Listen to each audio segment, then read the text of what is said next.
Hello and a very warm welcome to all our viewers in Nigeria and around the world to Global TV News Prime, live in Nigeria's capital, Abuja. I am Judith Peters.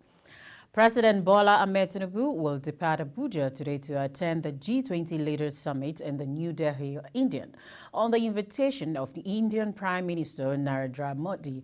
A statement released on Sunday in Abuja by Anjorin Lale, special advisor to Tinubu on media and publicity, says on the sidelines of the summit, the president will participate in and deliver keynote addresses as both the Nigerian-Indian Presidential Roundtable and the Nigeria-Indian Business Conference, stating that the CEO Roundtable will be attended by leading industrialists in the Indian private sector, Nigerian industrialists, as well as senior government officials from both countries. And he said the President aims to leverage the platform to attract global capital and promote increased foreign direct investment in key labor-intensive sector of Nigeria's economy for job creation and revenue expansion. The presidential spokesman, President said Tinubu will seize the opportunity to highlight Nigeria's attractiveness as an investment destination, specifically outlining its cross-sectoral reform plan and encapsulated by the Renewed Hope agenda. Also, the Vice President, Senator Kashim Shettima, says it is essential for political aides to exercise discretion in both their public and private lives and to avoid any action that could tarnish the government reputation. The Vice President gave the charge today during the opening ceremony of a retreat and sanitization program on administrative procedure and governance in the public sector. Kikelomo Okere will bring you more on this. Speaking to participants, which include political aides and senior civil servants on the topic, forging a path to responsible governance, a call to political aides, Vice President Shettima pointed out that the retreat is designed to facilitate their transition and equip them with the fundamental tenets of public sector administration and governance. Will undergo more intense scrutiny, occasionally even rigorous criticism. Therefore, it is absolutely essential to exercise discretion in both their public and private lives and to avoid any action or actions that will tarnish the reputation of the government. On the sensitive of their roles as political aides, Vice President says they are bound by the laws of the country in all matter of official correspondence. These laws outline the consequences for international and unintended mishandling of information entrusted to their care.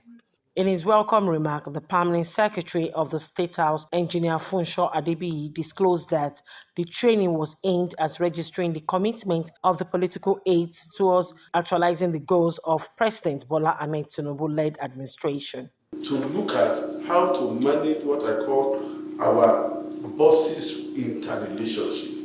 And not only that, we are here to see what is the schedule of duty of the principal staffs, principal aides of our principals, if you understand what I mean now.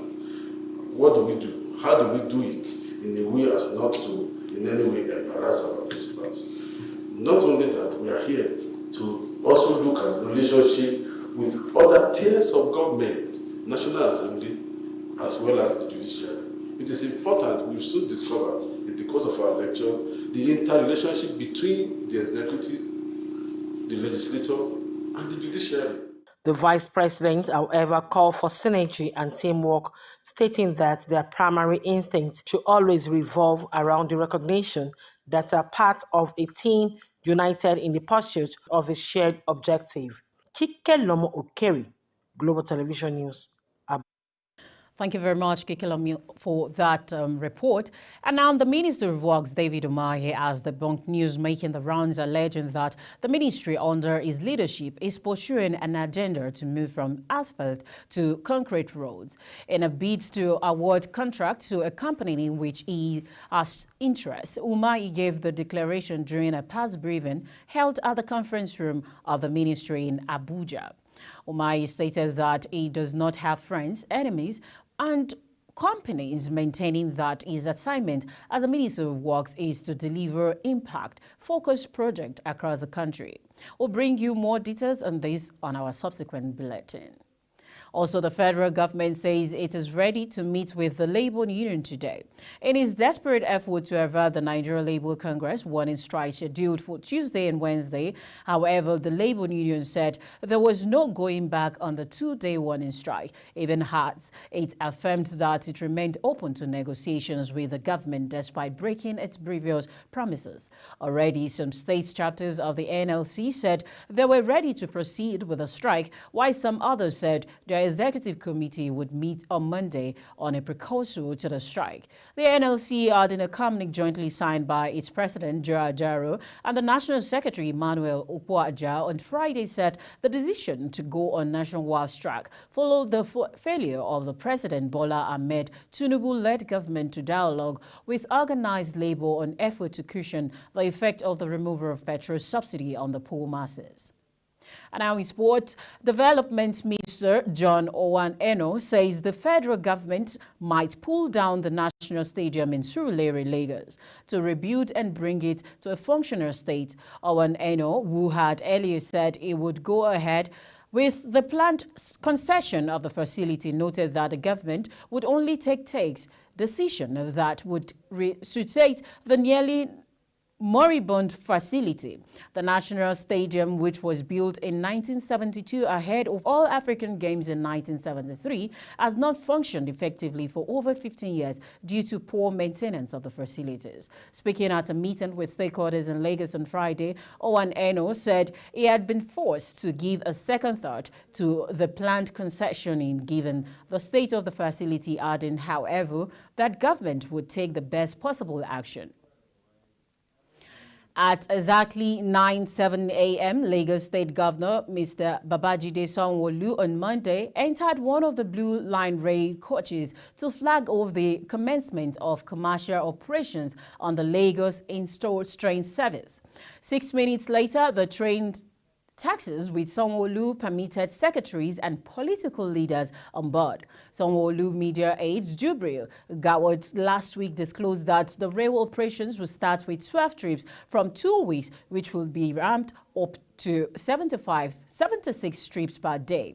According to Gawat, a full journey from Marina to Mile 2 will cost 750 naira, while zonal fares will be between 400 naira and 500 for people not making the complete full trip. You're watching Global TV News Prime, coming to you live from Nigeria's capital, Abuja. We are on StarTimes channel 276. Kindly follow us across our social media platform using @Global TV NG and other handles now showing on your TV screen. When the news returns, Akpabio charges Finance Committee to monitor remittances of revenue-generating agencies. We'll have details of these and other stories for you right after this break. Please stay with us.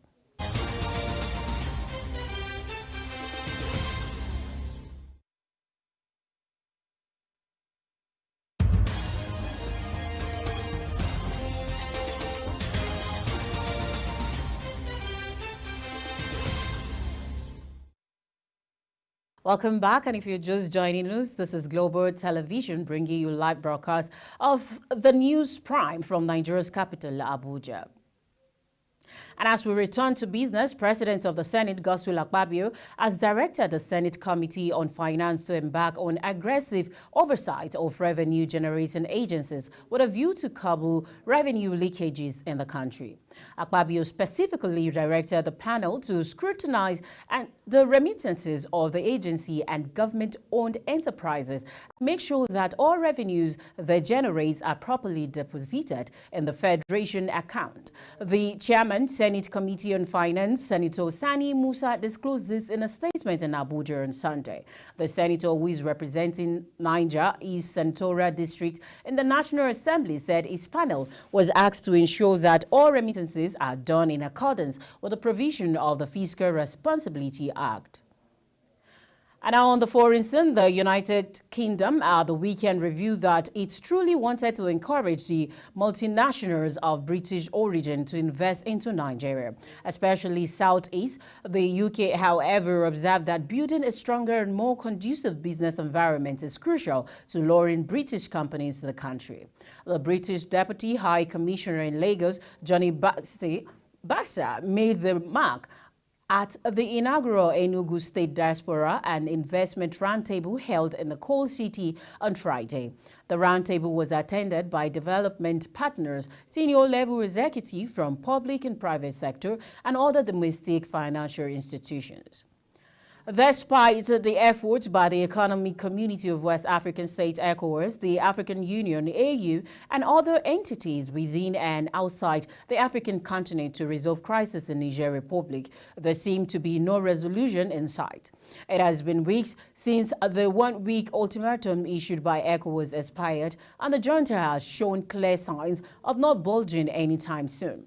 While Niger continues to grapple with political and socio-economic challenges, the Malian junta led by Colonel Assimi Goïta is alleged to have recently granted the Nigeria junta a large amount of financial assistance, approximately CFAF 52 million, to help the National Council for the Safeguard of the Homeland to pay Nigeria civil servants and soldiers.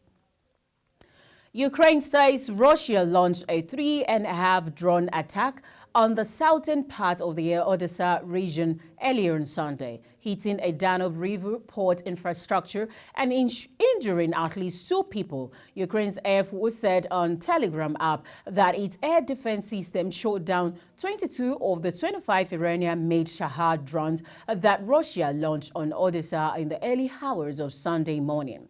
Ukraine's South Military Command said on social media at least 2 civilians were injured in the attack on what it said was a civil infrastructure of the Danube. Still on the foreign scene, Australia has successfully evacuated a sick Antarctic. Researchers from a remote outpost on the icy continent, an urgent rescue operation was launched last week to reach the man, who has an undisclosed developing medical condition. The man is now en route to Tasmania, where he will receive specialist assessment and care. In an update on Monday, the Australian Antarctic Program, AAP, said the man had been flown to its icebreaker RSV Nuyina. The ship had traveled more than 3,000 kilometers, 1,860 miles, to reach him. On Sunday, it was deemed close enough to the Kersey Research Station for 2 helicopters with a medical retrieval team on board. To deploy medical facilities are limited on the research station, and only about 20 people live there during winter when conditions are at their worst. With the first stage of the rescue mission complete, the ship is expected to arrive back in the city of Hobart next week. A quick look at sport. Nigeria long jumper Ese Brume has recovered instantly for the setback of the women's long jump final at the 2023 Long World Athletics Championship in Budapest as she climbed a bronze medal at the Xiamen Diamond League in China.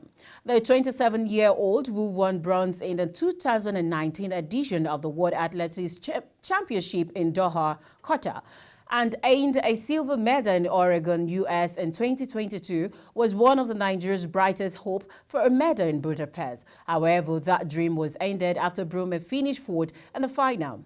Despite recording a season's best jump of 6.84 meters, a mark was not enough to give Nigeria a medal. And that's it on Global TV News Prime, live from Nigeria's capital, Abuja. We're on StarTimes channel 276. Kindly follow us across our social media platform using @Global TV NG and other handles now showing on your TV screen. On behalf of the production team, I am Judith Peters. Thank you so very much for watching. I'll see you again. Good evening.